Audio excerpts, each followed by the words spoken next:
আলিপুরদুয়ার জেলার রাজভাতখাওয়ার ২১ বস্তি এলাকায় ফের হাতির হানায় আতঙ্ক ছড়ালো।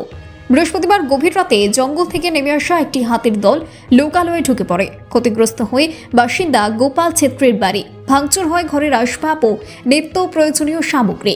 শুক্রবার ঘটনাস্থল পরিদর্শনে যান জেলা পরিষদের সভাধিপতি স্নিগ্ধা শৈব। তিনি ক্ষতিগ্রস্ত পরিবারগুলির হাতে ত্রিপল, কম্বল ও বস্ত্র তুলে দেন এবং সবার পাশে থাকার আশ্বাস দেন। সঙ্গে ছিলেন আইএনটিটিইউসি ব্লক সভাপতি আনন্দ চন্দ, অঞ্চল সভাপতি বিজয় শর্মা ও অঞ্চল চেয়ারম্যান গৌরাঙ্গ ভট্টাচার্য।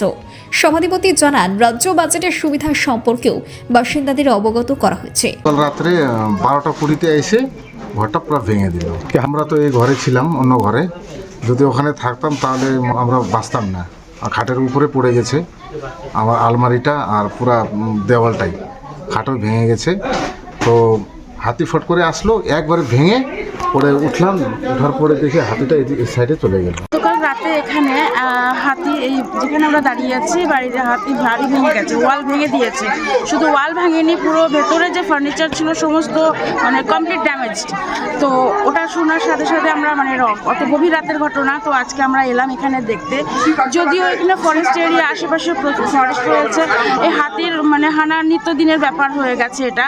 কিন্তু যেভাবে ক্ষতি করেছে, ঘর বাড়ি ভেঙে, আগের দিনও আরেকটা বাড়ি ভেঙেছে, গতকাল একটা বাড়ি ভেঙেছে। তো দেখতে এসে এখানে এসে দেখলাম প্রচুর নিডি ফ্যামিলি রয়েছে। আমাদের রাজ্য সরকার থেকে প্রাপ্ত যে আমাদের যে রিলিফগুলো ছিল, সেখানে কিছু আমাদের কিছু কাপড় চোপড়, কিছু তারপরে কিছু কম্বল ছিল আমাদের কাছে।